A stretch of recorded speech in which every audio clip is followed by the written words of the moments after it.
Hello, friends. Welcome back to Gym Philosophy in the Morning. I'm the Gym Philosopher. Today, we're covering something interesting. I don't usually do this, but I'm going to cover a news topic today. I got up really early, mind ablaze with ideas for the YouTube channel.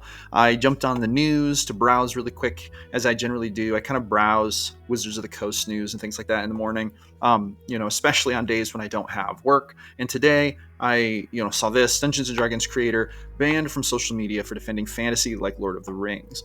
So I'm going to share this with you. We're just going to talk about this and comment on it here. Link to this is down in the description. Go show the writer of this piece some love. Like their stuff or whatever. Give it some traffic. Written by Jennifer Asensio. I have no idea who that is. It was published on October 19th, so it's been out for a few days now. 4-minute read. It's a lot of advertisements. It's on Yahoo Entertainment, I think is what this is. But anyway, let's give this a little read here. Robert J. Kuntz helped co-create Dungeons and Dragons in the 1970s with figures such as Gary Gygax and Dave Arneson. Although he is no longer a part of the creative team, it is only reasonable that he would have opinions about the game as it has evolved. However, some fans of modern D&D took exception to his social media criticism of a recent piece of official D&D artwork.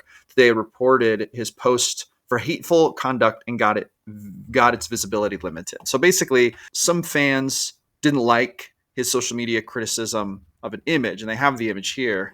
So this is, here we are. We've got this going on in our culture right now. People are fighting about this a lot, like the pride elements and also the changing of the tropes, right? So we have the friendly kobolds here, and there's a beholder at the party with like a heart in its eyes. To old school D&D players and people who have been in and around the fantasy tropes for a long time, this seems kind of ridiculous. But then there are people who, to them, this is celebration. This is a fun picture celebrating, right? So people get really upset about these things. Let's read a little bit more. The hubbub started when the official Dungeons & Dragons X account posted a sample of some of his Pride-themed artwork that centers on a gay couple and features tame kobolds and a beholder with a heart-shaped eye. The picture's themes have nothing to do with fantasy adventure, and a lot of old-school D&D fans, including World of Warcraft co-creator Mark Grums-Kern and prominent tabletop and video game creator Sandy Peterson were among the gaming voices who pointed this out. Okay, so they were kind of pointing out, this has nothing to do with fantasy adventure, right? So this was the beginning of it. Let's read a little bit more. Kuntz had his own comments about the artwork, but revealed the next day that the post's visibility had been limited. He posted a screenshot of his post, which I've included below. So here's the screenshot. Let's take a look at this. You can't read some of this because my head is in the way. Let's just go through this. I'm just going to read it for you. D&D has always been about participating in building and experiencing fantasy and not fantasies or fantasizing.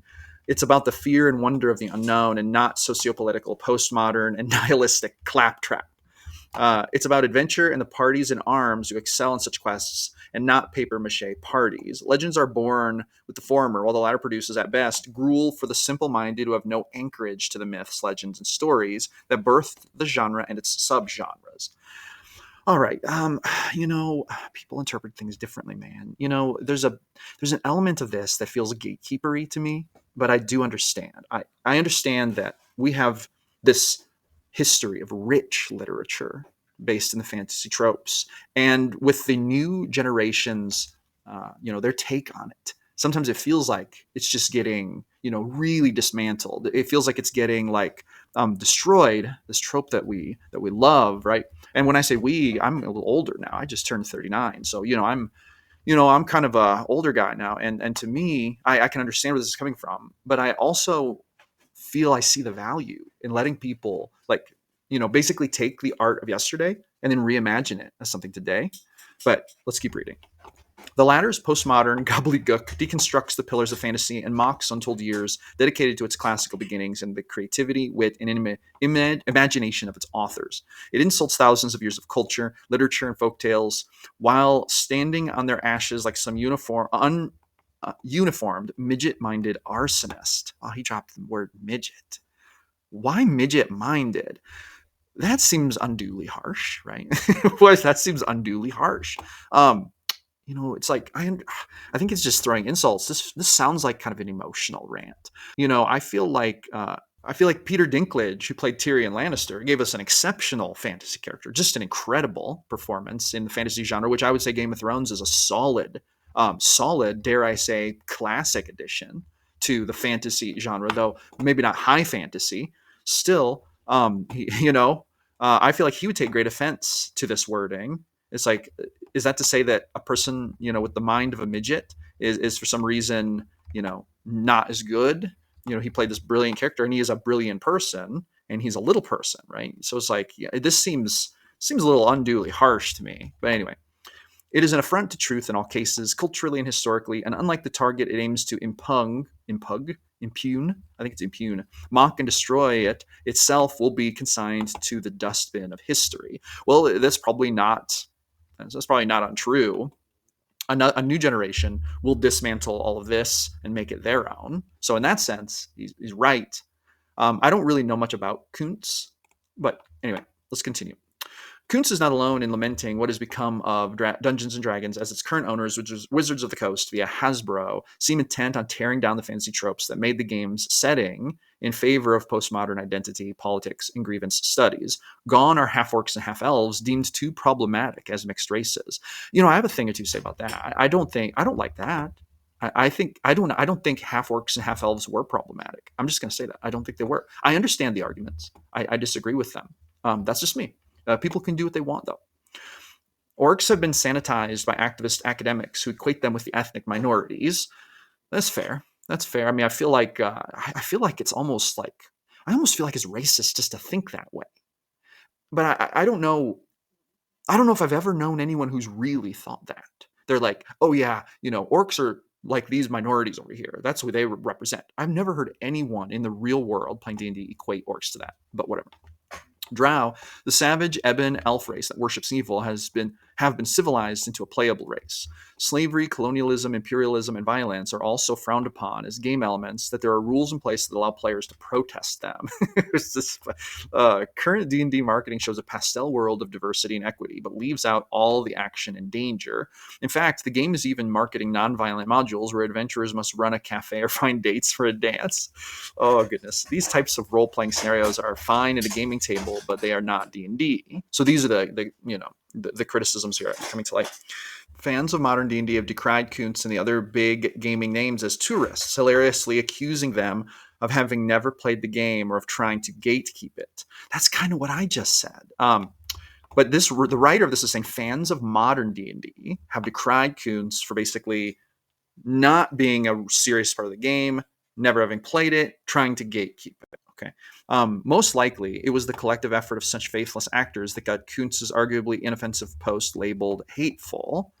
I'm trying to figure out if this writer is actually for or against the new kind of D&D changes. It sounds like this writer is more in favor of kind of the new way that it's going, and they're seeing Kuntz as sort of the villain here. I'm not actually sure though. Don't label me as being 100% on that, because I'm not actually totally sure. I'm trying to just break this apart a little bit. The modern attack on fantasy worlds is the next part. The modern audience seems determined to tear down all the elements of fantasy that make D&D what it is, and that includes tearing down all its influencers and creators, from J.R.R. Tolkien to Gary Gygax and Dave Arneson to currently Robert Kuntz. Their worlds have been sanitized in the name of diversity and equity, and they have been demonized as bigoted, sexist, and imperialist. Okay, so let's stop there for a minute. We know everyone is talking about this. This was a huge thing, and I'm actually late to the party on this one because this has been being talked about now for months, if not a year. It's actually been close to a year, probably ever since 2024 started to kind of show itself, and people were like, "What's going on with the orcs? Why are they dancing and wearing strange hats?" Like, this has been going on. The modern audience seems determined to tear down all the elements of fantasy that make D&D what it is. Do I think this is true? I think there's a decent percentage part of the modern audience who is determined to take D&D in a different direction than it was for me when I was a teenager. I do think that's true. It's being sanitized in the name of diversity and equity. Do I think this is true? I kind of think that, to be honest, I think in the past, we didn't always do a very good job of not being racist. I think humanity gets better, but the steps are painful and sometimes they're not well articulated. And I do think that, the pendulum swings way too hard sometimes when people bring like this diversity and equity in. They just like slam it in. It's like, it's like trying to do surgery with a sledgehammer sometimes. I just don't, I think there's an overreaction sometimes. I really think there's an overreaction sometimes. And I think with D&D, I think there might be a bit of an overreaction going on. I kind of think that, yeah, it is, the D&D I knew, what I was playing when I was in my early 20s is really no longer. 2024 5e has elements of that, but it is obviously different. But what's even more different, because just the material itself, okay, whatever, it's great, it's fine. I don't really have an issue with it. If I want to put half orcs back in, I can homebrew that in. I don't really have a bigger issue with that. But the bigger issue is the bigger conversation and the divisions going on within the hobby between two groups of people. The people who are trying to defend what they would consider kind of sacred fantasy tropes that gave us so much magic throughout generations, and then a new generation of gamers who seem to prioritize equity, inclusion, diversity, right? They seem to really, really put that on a pedestal and say, we don't care how much of the previous culture we destroy in the name of these things are way more important. I really think that's what's being said. I really do. And I think that there's kind of a disconnect going on. And that bothers me a lot more than the modern 2024 version. I like 2024 5e. I actually think it's, go ahead and throw rocks at me. I think it's the best version. I love 3e. I think 5e 2024 is really good. Okay, let's continue. The beauty of Dungeons and Dragons used to be that it could be played as each gaming group desired, and gaming groups came together based on shared interests and tolerances. If players wanted to be the bad guys, they could be. Likewise, elements like romance and race could be played out if the players in the Dungeon Master wanted to. The world was populated with unique fantasy creatures that had their own flavor. I agree. I don't necessarily think that has changed. I don't feel like that's changed at my table, right? Okay, let's continue here. By the way, I have a bunch of resources in the comments. Download my free Top 10 Tips ebook, buy my new TTRPG Mastery ebook, invite greater emotional resonance into your campaigns, join our free Discord, smash the subscribe button, hit that thumbs up button, and check out the link to this article. Go share some love with this artist or this writer who created this article, because they're giving us some great things to talk about here. Now, this next part actually makes me think that the writer of this is not just basically trying to uphold the new D&D. Listen to this. What is frustrating about the version of D&D that Wizards of the Coast is marketing these days? See, they're calling it frustrating, which is interesting. What is frustrating about the version of D&D that Wizards is marketing these days is that they spend a lot of time through their official channels, from their books, artwork, even social media, villainizing players who enjoy the classic fantasy settings by villainizing the settings themselves alongside their creators. I agree. This is kind of dirty business, and I think that this is not just going on in this hobby, but it is going on in this hobby. It's like really over the top virtue signaling sometimes, which I think virtue signaling is pretty gross, to be honest. I think you should try to say and do what you believe is right, and you should defend your position, and you can debate it, and we can talk about it, but don't virtue signal just for the sake of trying to appease your shareholders. I think that's nuts and gross. And I do think there is some of that happening, I have to admit. I don't know how much. I don't really follow Wizards of the Coast on social media. I don't really look at social media very much. But anyway. Thus, players who enjoy the classic settings are classified with the same sexism, racism, and other phobias they attribute to the creators, as though wanting to fight slavers and evil nobles alongside babes in bikini armor is the same thing as condoning these things, and arguably, those babes were more than capable of fending for themselves in ways that modern feminists can only dream of. Oh, wow. Ooh, that got spicy real quick. Who is this writer? Jennifer Asensio. Jennifer must prefer the old school, the babes in bikini armor. Very interesting. Okay, so I agree with this. I think that I don't understand when people decry the fantasy trope and be like, this is oppressive to women. It's like, what are you talking about? What are you actually talking about? Some of the most powerful characters in classic fantasy have been women. I don't understand what people are talking about when they say that. I think that's madness when people say that. I think it's not fair to the women in those stories or the girls who looked up to them. I think that is another thing where, in the name of, I don't know, whatever we call it, equity and inclusion or diversity or feminism, I think the pendulum swung way too far, and it's insulting. You want to go tell Galadriel from Lord of the Rings that she's an oppressed woman and that she doesn't basically she she needs feminism to set her free from her oppression. Do you want to walk up to Galadriel and tell her that? Do you want to walk up to Arwen and tell her that, the one who wiped out a whole group of enemies by controlling the river? So I think that there's a point to where these things are sort of nonsensical, and people are just looking for things to be offended about. I really think this happens. I really do. And I feel especially passionate about this because these were my heroes growing up. I watched Star Wars.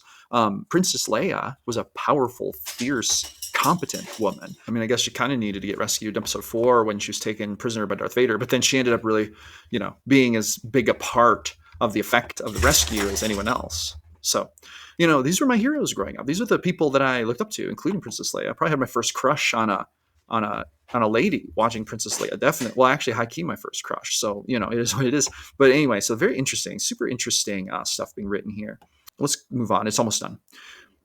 Presentism has no place in fantasy because it ruins the setting and the escapism. Ooh, that's a big statement.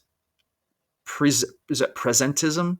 Yeah, like presentation. So, presentism has no place in fantasy because it ruins the setting and the escapism. But Wizards of the Coast is warping D&D into a presentist caricature to promote its own postmodern political messaging.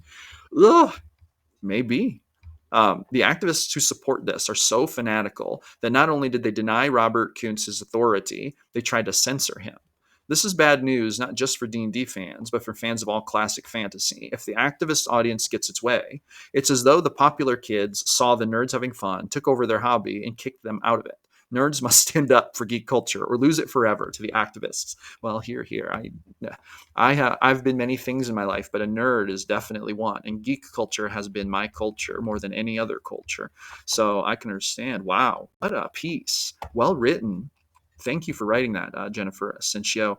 Big shout out to you. So let's talk about this for just one more minute. So once again, this conversation keeps happening about D&D, about, and I think I'm going to read this last paragraph because the writer summed it up. I think the writer summed up what is going on from the position of the people who are defending classic fantasy tropes. Presentism has no place in fantasy because it ruins the setting and the escapism, but Wizards of the Coast is warping D&D into a presentist caricature to promote its own postmodern political messaging. I think that really encapsulates what some people, like what their issue is with this. Okay. And then on the other side, people are saying, we think your tropes are bad and oppressive, and we want to reframe them for our new generation. Let us do that. Stop gatekeeping. You don't get to control the things we like and put in our games. That's what the other side is saying. And we want it to be more diverse and inclusive. We want to have beholders with heart eyes at our dances, and maybe we don't want violence in our games at all. I will never be on board with some of that. I will never, to me, even if there's no sword and axe and arrow violence. I mean, there are so many different kinds of conflict, right? I can see playing in a game that's like a political drama, right? Or a mystery where it's not really so much about, swinging a sword as it is trying to discover the identity of the killer or the heistist or whatever it is, right? I can understand those types of things, but I'm going to be super honest. I don't want to play a game where the goal of the game is to find a date for the dance. That could be a feature of the game, but then when the dance gets raided by bloodthirsty orcs, I want to whip out my bow and my sword and go to work on those attackers, right? This is the way that I think of it. And I want some dark and gritty tones in there. So I can't get on board with some of this. And I think that this is a great piece. I do think sometimes the old school gamers do gatekeep really hard, or they try to. I kind of think that when younger people say things like, and I don't know if they're actually saying this, but this is what I think they're saying. If there's any part of what they're saying to be translated as, you don't get to decide what things we like. Let us have the D&D we want. Stop trying to push your narrative on us. If Wizards of the Coast published this and I liked it, let me like it. Stop calling it trash. There's a validity to that. But I guess my question is, why can't Wizards of the Coast share a very LGBTQ friendly, diverse friendly, equity friendly, all love and games and fun with kobolds dancing with everyone else and orcs wearing funny hats? Why can't they publish that? And then the next day they publish an ode to, like the god Nerul and what an impact, the god of murder has had on the game, and how just grim some of the adventures that had him included in them were back in the day, with the pools of blood and the ritual sacrifices and the darkness, and then the savagery of the orcs and an ode to Grumsh. Why can't we celebrate all those things? I don't know. That seems to be something that a lot of people have a big issue with. I don't feel like I have an issue with people celebrating what they want to celebrate. If they want to celebrate, exclusivity or equity, it's not exclusivity. It would be inclusion, I guess I keep using those words wrong. If they want to celebrate like more inclusiveness and like they want to kind of like wash out the fantasy tropes and they like that, okay, do that at your table. I'm not mad about that. I don't feel threatened by that. It may not be that way at my table exactly, but that's okay. We need diversity in this hobby.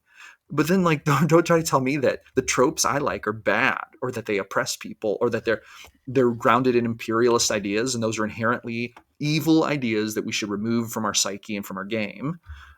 There's a part of that is human nature, and exploring it in games helps us to understand it, and it helps us to understand where we've come from and where we're going as a species. I actually high key believe that, and it just is what it is. The world has not always been a nice place, man, and then we explore that in games. Humans have not always been good.